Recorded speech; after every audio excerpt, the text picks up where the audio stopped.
las personas que salen a hacer un trámite, las personas Sí, mayores, porque los el chicos sol que está van más fuerte, entonces, claro, aunque lo enganches un ratito. en los horarios habituales en donde estás en la calle o salís a hacer algo, estás expuesto al calor.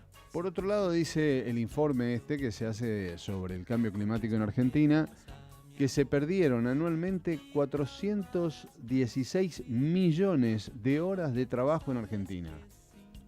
¿Por el calor? Claro, habla de eso, ¿no? Por la exposición a temperaturas altas. Vamos a averiguar de qué se trata. El costo de las pérdidas se estima en 1.390 millones de dólares por esta exposición al calor. Contaron que ya se constató que hubo un aumento en la incidencia de la... Bueno, acá sí, acá me resulta más familiar, a mí, ¿no? Desde el desconocimiento, por supuesto. Las sequías extremas. Bueno, mi provincia y varias provincias han sufrido las sequías y muchas veces la complicación con los incendios respecto de este tema. Lo cierto es que algunas regiones experimentaron en promedio sequías extremas, como les decía, en comparación con la década del 50, con un evidente avance de la ola de calor. Algunos dicen que también esto ocasiona otros inconvenientes que se relacionan con el dengue, pero por suerte ya está el director de Lancet, editor de Lancet en Argentina, director de investigación y docencia del Instituto Fleni, investigador del CONICET, Gustavo Seblever. Mucho gusto, soy Adrián Noriega. ¿Qué tal? Buenas tardes, estamos en Radio Nacional. ¿Qué tal, Adrián? Buenas tardes, ¿cómo está? Bien, muchas gracias. Acá tratando de desglosar desde el desconocimiento nosotros algunos números que son como muy contundentes de un informe que nos parece muy interesante que se focalice en Argentina, ¿no? Porque no es común, al menos para nosotros, que nos lleguen trabajos focalizados sobre el cambio climático en Argentina. Siempre son como más globales, insisto, al menos de lo que me llega a mí. Tal vez es una falencia personal, pero ahora leo un trabajo específico sobre Argentina y si le parece podemos hablar un poquito de él. Sí, cómo no, con todo gusto.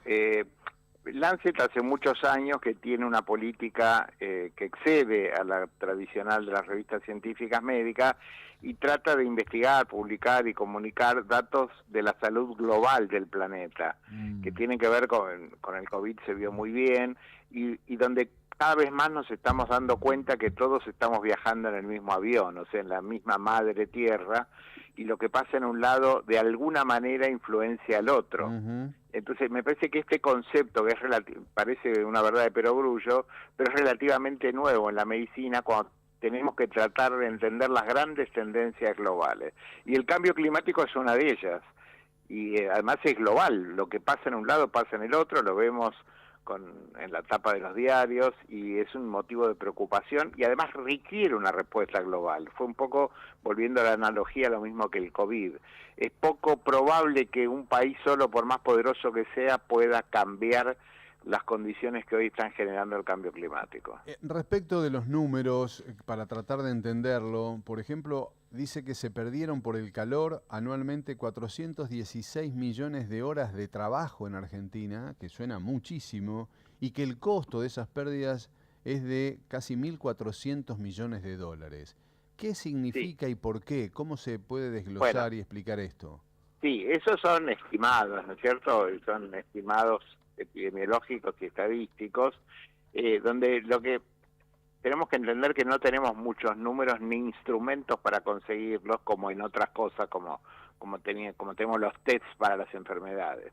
Entonces se hacen analogías estadísticas y se ve cuántas gente dejó de ir a trabajar por problemas de salud vinculados a los golpes de calor que tenemos cada vez más, o por enfermedades vinculadas más globalmente al cambio climático, incluso muertes por el cambio climático, y tenemos estos números que son estimativos, pero que son el punto de inicio para que hagamos algo, porque estos números nos demuestran que, por más que pueden ser precisados y refinados, el cambio climático no es solamente un fenómeno del termómetro, tiene que ser un fenómeno de la vida real, afecta a la gente, tiene efectos sobre la salud pública de la población y tiene efectos económicos.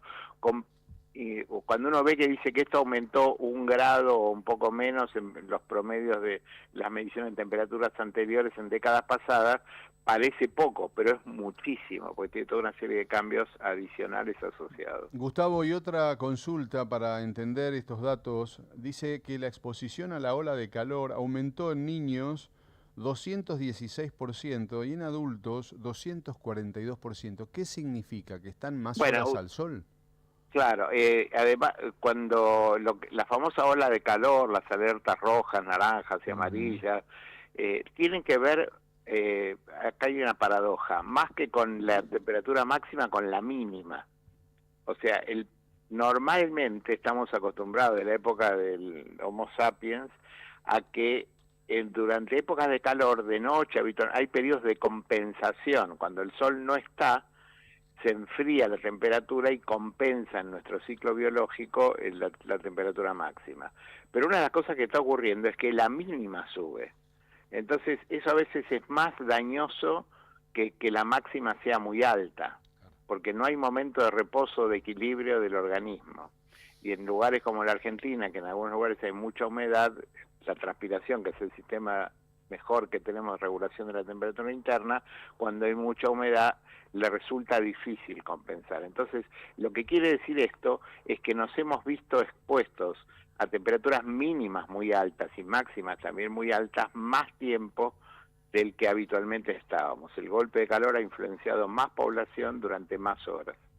Otra de las cosas que son como cifras contundentes y que para nosotros que somos legos en el tema requieren de una explicación y por eso agradecemos su presencia, es que los expertos del grupo de Lancet también estimaron el impacto económico en los combustibles fósiles en el gasto en salud en el país. En 2022 la Argentina gastó 20.780 millones de dólares en subsidios a los combustibles fósiles, lo que representa 54% más de todo nuestro gasto de salud.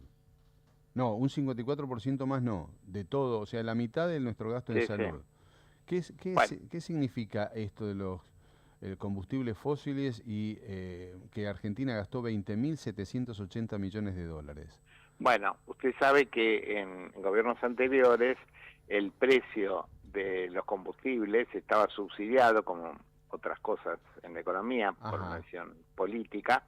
Entonces subsidia los famosos barcos con gas que venían a los puertos de Bahía Blanca.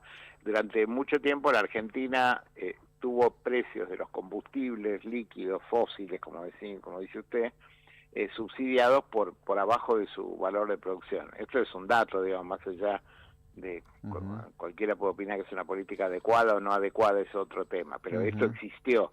Entonces durante muchos años la Argentina subsidió el valor final del consumidor de los combustibles fósiles y eso de alguna manera representó un estímulo indirecto económico para su uso. Okay. Con toda la cadena económica de la luz, el gas y el uso de los aires acondicionados y demás, y al mismo tiempo retrasó la implantación de las energías renovables, solar y eólica. ¿Y Argentina podría mejorar algo de todos estos aspectos y de qué forma? Bueno, el elemento central, como usted lo menciona, es el uso de los combustibles fósiles. O sea, los combustibles fósiles, el quemar los combustibles fósiles para hacer energía, genera gas carbono, genera el incremento de la temperatura global y toda una serie de acciones generadas por el hombre que antes no existían. Cabe aclarar que antes de la época industrial también hubo ciclos de incremento de la temperatura, o sea que el tema es más complejo, pero el hecho concreto es que sobre la actividad humana podemos actuar, sobre los ciclos, digamos, históricos, seculares, no sé, es más difícil, pero podemos evitar complicar y aumentar el problema. Entonces, hoy en todo el mundo lo que se está haciendo es justamente subsidiar los combustibles renovables no fósiles, la energía solar, la energía eólica. Esa es una de las tareas centrales que creo que todos tenemos, porque la generación de energía es inevitable, pero hacerlo con energías renovables no contaminantes es una obligación y es la manera de intervenir de la sociedad en este problema. Le pregunto esto ya como última consulta, al menos de mi parte, si usted cree que todo esto impacta también en el mundo, en lo que muchos consideran un cambio de humor en la gente, ¿no? ¿El clima impacta en el estado de ánimo, en el humor de la gente? Absolutamente, o sea, nosotros estos cambios, hay un montón de cambios que el Homo sapiens en los últimos 100 años, entre ellos la expectativa de vida, que en términos históricos, demográficos, son rapidísimos, son muy veloces, o sea, el cambio climático ha ocurrido muy rápido en la propia generación, digamos, lo que estamos vivos sobre la Tierra, hemos vivido el cambio climático, a diferencia en otros momentos donde eran intergeneracional.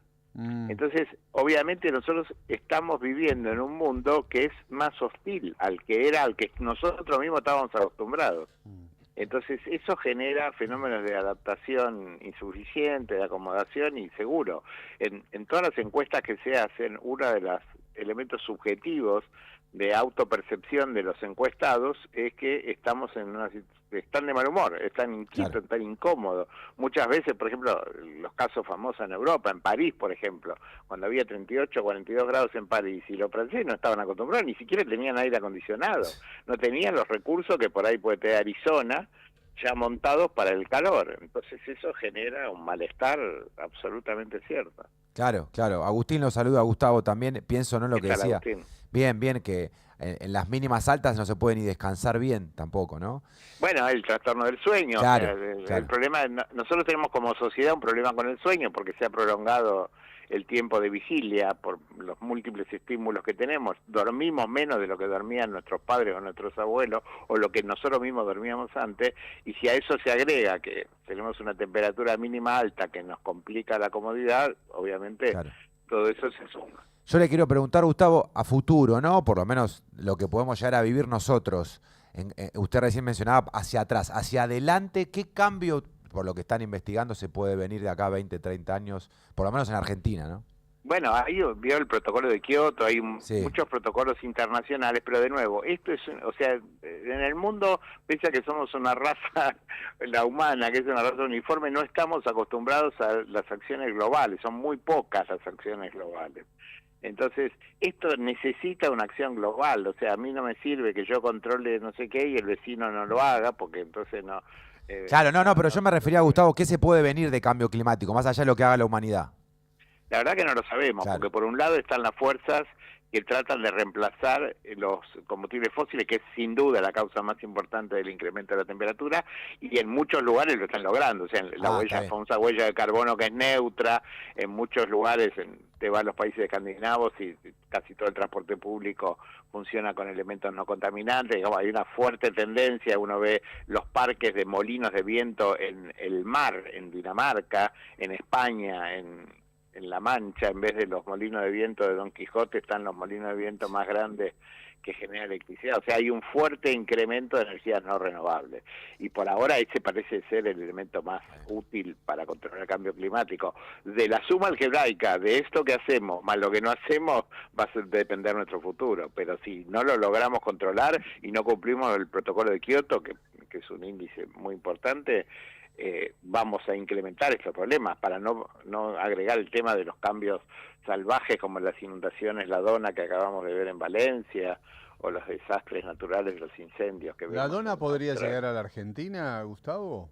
Y eso es muy difícil de predecir porque obedece a fenómenos geológicos, o sea, no es solamente que llovió muchísimo en muy poco tiempo, sino que la estructura de desagüe de la zona no era la adecuada para eso. Muchas veces llueve mucho, pero la estructura geológica se banca y desagua, y otras veces eso no se puede. Pero acá no llovió en esas dimensiones, digo. No, alguna vez en Buenos Aires, usted recordará, en los 80 llovió parecido y se inundaron las calles, pero después desaguaron, pero nunca hubo algo parecido a eso. Okay. Valencia tenía un río que la atravesaba, y Calatrava, en un gran cambio urbano, convirtieron un parque lineal y desviaron el río. Ahora el río volvió, digamos, pues tenía todo el declive necesario, porque era un río. Claro, todo el declive necesario ya existía previamente. Ahí metió la pata de la mano del hombre. Bueno, Gustavo, gracias, muy amable, realmente. No, al contrario, un placer. Gracias. Gustavo Seblever es el editor de Lancet en Argentina y director de investigación y docencia del Instituto Fleni y del CONICET. Nunca es tarde. Adrián Noriega por Nacional.